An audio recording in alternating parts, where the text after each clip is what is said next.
And for a lot of people, it's important for them to understand that a lot of these things are very temporary. And a lot of people can be successful in getting through anxiety and depression and postpartum. And I've walked a lot of women through that journey and a lot of men through anxiety and depression as well. And it's really important to know that it is treatable. Right. Hey, Mama. Welcome to another episode of Mom Does It All. I'm Marta Spurk, your host, triplet mom, health coach, and all things motivation extraordinaire. In today's episode, I'm going to be chatting with a good friend of mine. She's a twin mom and a licensed mental health counselor, Jessica Munson. We're going to be talking about how to identify the symptoms of anxiety, postpartum depression, baby blues, and all the feelings we get to deal with once we become moms. She'll also be sharing some tips on how to overcome all of it. So let's get right to it. Hi, Jessica. Thanks so much for joining us today.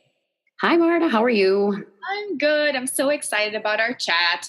So I always talk about, how moms need to take time for themselves and how that is so important. But it's so interesting to actually listen from a professional that understands these things and deals with these things with other moms and other women. Usually, right as we become moms or while we're pregnant, we're already kind of aware and maybe worried about postpartum depression, baby blues, or just anxiety. Can you talk a little bit about the difference between all of these? Certainly, because a lot of them can get very confusing when we go into trying to define what they are. And I'll just go into them very lightly. So with anxiety, us as therapists, we always kind of define that as kind of a noticeable change or increase in behavior. So you're looking at feeling easily overwhelmed, as a mom, especially as a new mom, there's a lot of new things to learn. And you have this beautiful little human being in front of you who's doing all of these things that you are trying to figure out what cry is for what, and you're nervous about everything. So you're feeling actually normally overwhelmed. And to that extent, feeling overwhelmed as a new mom is really normal. But everybody defines normal in a different way these days. So anxiety, when it becomes a problem, is really looking at when it's affecting different areas of your life, when you're feeling overwhelmed or can't concentrate. When you're looking at, you might have different types of physical symptoms like anxiety attacks or sweating or shaking. You may start isolating yourself from people or having problems really like following through on tasks. Noticing that there's a change in you and that you just really don't feel like yourself. Okay. So when you look into going into depression, anxiety actually can be a part of depression. And they all kind of intertwine. So a lot of the times when people who are feeling anxious, they get depressed because they are feeling anxious. Mm-hmm. A lot of things weave into each other. But the important pieces of depression to remember is that when you're looking at someone who might be struggling with depression, you're feeling, again, we're looking at time frame. So it's not just about like feeling sad or feeling down. You're looking at like prolonged periods of sadness. So they could last for days or weeks. You're looking at crying spells, changes in appetite and sleep. You might be having anxiety or mood swings with them. And really, if it gets progressively worse, sometimes it can lead to people, having thoughts of hurting themselves or others. Right. So it really is something that needs to be monitored. So depression usually lasts for a period of time. You notice that it doesn't just go away. I see. And then anxiety is just a part of that. And how do you define then baby blues? Is it just not as intense postpartum depression then, I guess? So a lot of the times with new moms, we have to certainly look at, there's this sense of sometimes people do have, moms in general, we can have the baby blues. We're kind of feeling disconnected or not as happy or as excited as we should be, or we're noticing that we're still feeling down, we're really fatigued. We're sleeping a little bit longer. We're not really wanting to engage with our baby. So a lot of the times when you're looking at postpartum, it can start out as baby blues, but then you're looking at it, the feelings get more intense. It really kind of, it doesn't go away. You might have thoughts or difficulty bonding with your baby. If it progressively gets worse, it can lead to something called postpartum psychosis, which is when you might, if something is, and that's a severe type and form of like hallucinations or delusions. But with postpartum, you have a lot of the same symptoms of depression, like I talked about. You just notice that it starts getting worse and there's more difficulty bonding. Some women have even experienced thoughts of harming their baby, which is the last thing that they want. Right. But it really leads into something that could become potentially dangerous. So it's definitely a topic that's worth talking about. Okay. And so you're talking a lot about time frame and obviously what's normal and what's not normal and depends on the person. But when you talk about postpartum depression or even the baby blues, what is like the time frame that is normal? I didn't want to use that word, but like more acceptable and, that it really happens. And when it becomes something else and a concern, like after the baby is how old or after how much time? Well, you certainly want to give yourself some time to adjust and adapt to the entire new lifestyle. With me as a twin mom, I felt like a zombie for the first 3 months. And there were certainly times where I did not feel, and I can only imagine with you with triplets. As we know, we talked plenty of during that time. But we all feel like zombies and not ourselves during that first time frame. So, we're going through all these changes. Our body is changing. Our hormones are changing. So we definitely need to give ourselves a break and take times to take care of ourselves and really see if symptoms like that do go away.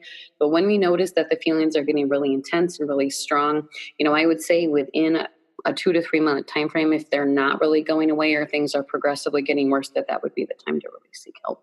Okay. And then when you talk about seek help, is it just talking to your OB, or what is like the first step when you kind of...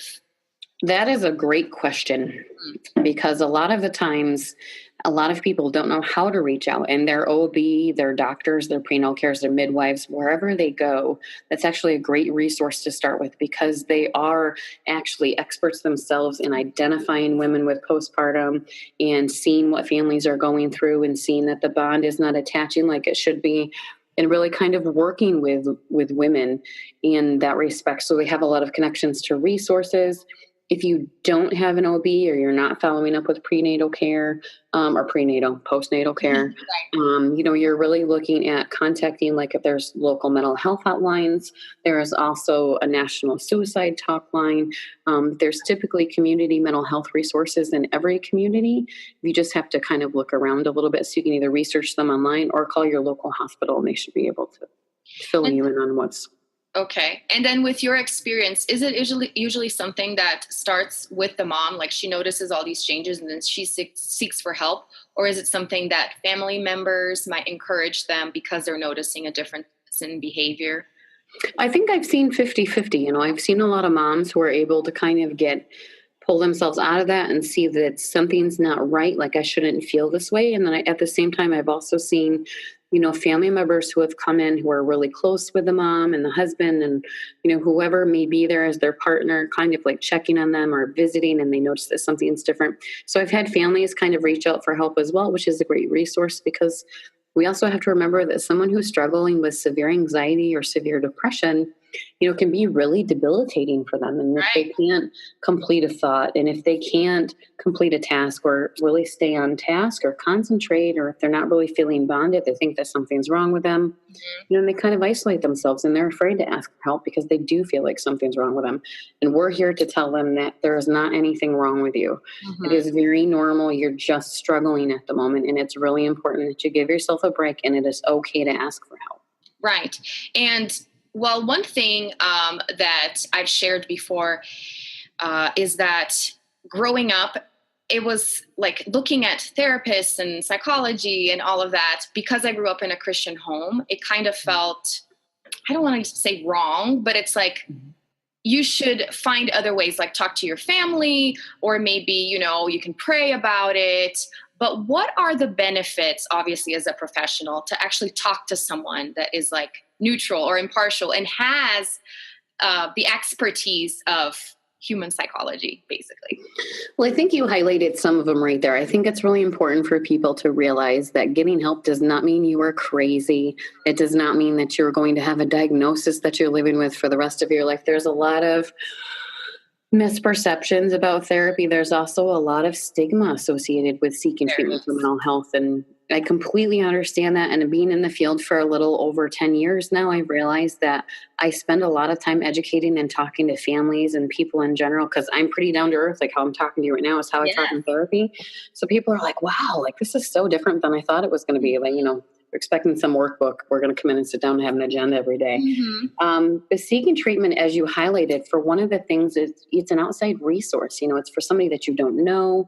You're coming in to get a different perspective. So say you and your partner are fighting about all these issues at home and they just can't see your perspective, and you just need somebody who's just going to be a sounding board for you. That's one of the benefits of therapy. Right. Really de-stressing. And a lot of the time, we're trained in different therapeutic techniques and coping skills to teach people, really how to manage some of these symptoms to make it more manageable and more, be as effective as possible in their lives. Sometimes there's not always an ability to eliminate everything, but it's really to try to help them live the best life that they want to live as possible while they're struggling with this.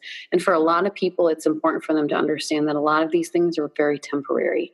And a lot of people can be successful in getting through anxiety and depression and postpartum. And I've walked a lot of women through that journey and a lot of men through anxiety and depression as well. And it's really important to know that it is treatable. Right now, as you know very well, is there anything like any name for that, or is it pretty much the same symptoms? I think a lot of the time, especially as we kind of move into the toddler phase, where sometimes I wonder if there will ever be no screaming with my twin girls. It just doesn't happen some days. And I'm like, holy, what are we going to do to get through this? I say to my husband, all right, if we're both in a bad mood, one of us has got to suck it up because we're not going to get through this alive tonight. And he just kind of laughs, and we kind of partner and team up that way. What's really important, and especially in the toddler stage, because you have brand new little people who are all of a sudden talking and exploring the world a little bit differently than they were as infants. They're getting curious about their bodies, their surroundings. They're able to tell you full sentences of what's going on. They're also in a huge phase of independence versus dependence. So you're really looking at, they want to try things, and when they want your attention, they want it now. So there's a whole set of new challenges that come in the toddler stage.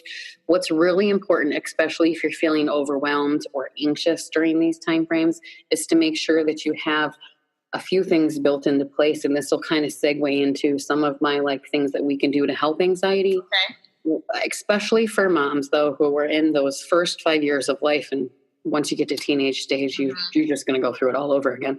Right. We have lots of things to look forward to. I don't have a teenager yet, but I'm close. Yeah. So one of the things that we want to do is make sure that we're as good as we can be with time management. So making sure that we have, certainly there are going to be days you have kids, you're a mom, things are just all going to go to hell. Let's be honest. Right. Yes. We are certainly not, as long as you survive the day and everybody's fed, I think that's a successful day. It is. Other days, having time, and by time management, I don't mean have a full schedule for your kids. Okay. Whether you're stay at home, working part-time, full-time, it's really important to make sure that you're building in time for them to do a variety of things, that you are getting time both for yourself, for self-care, for your partner and you to kind of have time as a couple. I always suggest date nights and times after the kids go to bed, whether you both crash on the couch and fall asleep, that works. Or you watch a movie and just have a little bit of downtime and adult conversation other than, do you want this or that? And no, you're not going to take it. Right. But at the same time, it's really important that we make sure that we give ourselves help. So don't be afraid to ask for help when you're really anxious or overwhelmed. Don't be afraid to seek out the relatives, or especially when you're a mom of multiples and you're even with a new baby, you're looking at utilize that support system and absolutely sleep when the baby sleeps. Oh yeah. I did on vacation. Well, and this actually made me curious because we're talking about, you as a professional and dealing with all these moms, but you're also a mom, which obviously gives you this other perspective of, I'm telling these people to do these things. How is it being a therapist and being a mom and trying to apply these things to your life? Because obviously we're talking about self-care, and one of the reasons why we're even here right now talking is because we've connected so much through, fitness and nutrition and coaching and all of that. How has that been for you? So that can be that's a loaded question. Yes. That can be really challenging for me as a full-time working therapist at a local community mental health clinic. And I also do private practice 2.5 days a week, just nights. So I just do a few hours, and then trying to be home and be with the kids. For me, it's really important for me because I do struggle. I have struggled with anxiety multiple times in my life. It got really bad when I went through a difficult time with a divorce 8 years ago. And then it got worse, each time I had one of my kids, because all of a sudden there was this, again, new little beautiful being that I was responsible for. And trying to make sure that everything's going right and everything's perfect was my first issue. I wanted everything to be in control. I wanted to have a sense of control. And as you realize, as your kids go from infant to toddler stage, you don't have control of much other than keeping them in one place, which is even hard sometimes. Or not. So for me, what's really important has been for me is to make sure that I do put myself first one time. And I know that when I don't, I tend to fall apart. I get stressed easier. I can't really focus on anything. I'm a little bit more frustrated at home. I'm a little bit more irritable. So I might be a little bit more snappy. And that's not fair to anybody in the household besides me. Now, everybody has those days, but it's been really important for me to make sure that I fit time in to do my daily workouts, that I fit time in to sit down and do some personal development. So I love to journal. I go to the chiropractor and get my nails done, like different things like that. That's me time, where I make sure that I am setting aside my guilt on a shelf for not being home with the kids.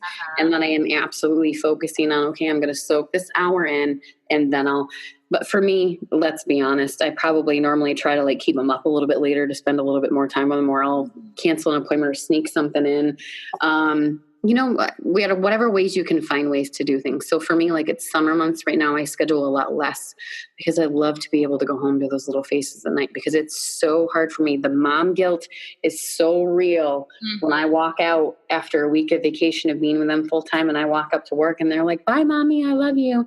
And I'm just like, oh, it's a killer. It pulls at your heartstrings. But many people have to do things that we don't want to do. And there's going to be times where we're away from our kids. So just specifically for any type of mom out there, it's really important that you build time in for yourself, because as I have for the past 6 months, taking off, a little bit over 20 pounds, 25 pounds now, a little over 40 inches, I've learned what I need to eat to fuel my body. I've learned how much stress and anxiety go away when I work out, because all that tension is just gone afterwards. I'm in a better mood throughout the day. So if I have days where I am down, starting off myself with a morning workout and a shake and eating right has really fueled a lot of my mindset. So that's really the best part of what's happened to me in the last 6 months is not just taking off weight and inches, but it's been kind of like the transformation of my soul, which is what I've talked about recently. And that's been really awesome to see. Yeah, well, you guys are not seeing Jessica, but she's absolutely amazing and stunning, and you have to go check out her Instagram. You've actually been posting things on your IGTV, right, about anxiety. Yeah, so I started a video series in July about anxiety, coping skills, symptoms, and then specifically this week I'm going to be putting up a video on emotional eating and anxiety and how that kind of ties together, because that's my biggest piece. And I think many moms struggle with that, right? Either you don't eat a whole lot because you're so stressed out with the kids, or you overcompensate and binge eat and all of that. Oh, yeah. You see, lack of eating or binge eating in both anxiety and depression. Okay. All right. And then what is your Instagram handle again? My Instagram handle is curvy with an _ fit chicks. Okay, and anyone who... Or they can look for just Jessica Munson and they should be able to find you as well. Okay. Well, Absolutely. This is so awesome. I mean, you talked about lots of different coping strategies. Do you want to do a quick rundown of, okay, I'm feeling desperate, overwhelmed. What are top 5 things? So top 5 things. One of the first things I say is absolutely try to relocate yourself. So giving yourself kind of a quote unquote timeout. Most people don't like that term. But whether you walk away, go outside, a lot of the times, especially with new moms, you hear from a lot of professionals, if you can't handle the crying, put the baby in a safe space, if I can talk today, in the crib, and then give yourself 5 minutes. I don't care if it's in the bathroom or if it's in the shower. I've done plenty of videos and pictures when I'm sitting on the bathroom floor because nobody can find me in there. But eventually they try to creep in. Okay. Thought stopping is another technique where you're literally telling yourself okay, I need to stop this thought, and you practice that, and you count to 10 and then try to redirect your thought with a more positive one. Okay. That can be a little bit, that takes a little bit more time. Right. You're also looking at doing anything along the lines of yoga or meditation. You can get on YouTube and get free videos for progressive muscle relaxation. That is one of my favorites because you're really working on releasing all of the tension out of your body. anything along the lines that helps you relax. Have a distraction plan. So I say come up with your top 5 activities that you do when you're stressed out. Actually physically write them down, and then have that go-to list as kind of like a toolbox. My last one, okay, which probably tends to be one of my favorite ones, is self-care.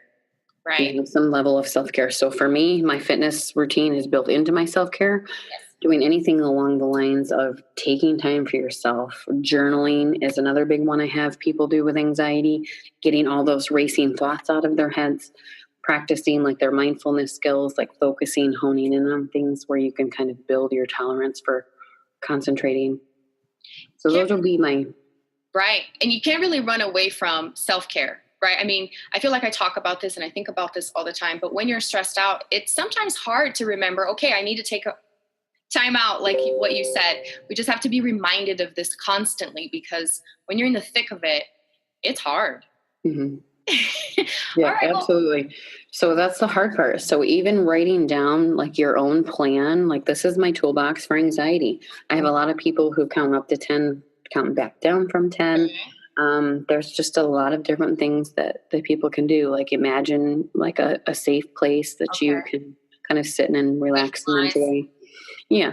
Have your coping list, like your coping skills right off the bat. And those are short-term coping skills. When you get into therapy, we're talking a little bit different, like different things. General tips. And then if they're not working out, you definitely need to start talking to someone that can offer you more elaborate coping skills. I love this. Thank you so much. This was so much fun. I learned so much. It was. All the other ladies are going to learn more as well. Thanks so much, Jessica. Not a problem, my dear. Have a great one. This was such a great chat. I hope you enjoyed it as much as I did. Go check Jessica out on Instagram. I'll add her handle to the podcast notes, and be sure to watch her awesome videos on IGTV as well. I just love how calm and wise she is. It's so fun to watch and hear her. And you can also connect with Jessica on our private group at momdoesitall.community. Go ahead and join us on there. And if you would, share this episode on your stories on Instagram and Facebook. Take a screenshot, tag me and Jess, and I'll share your story on my account as well. Thank you so much for your support, and we'll talk more next time.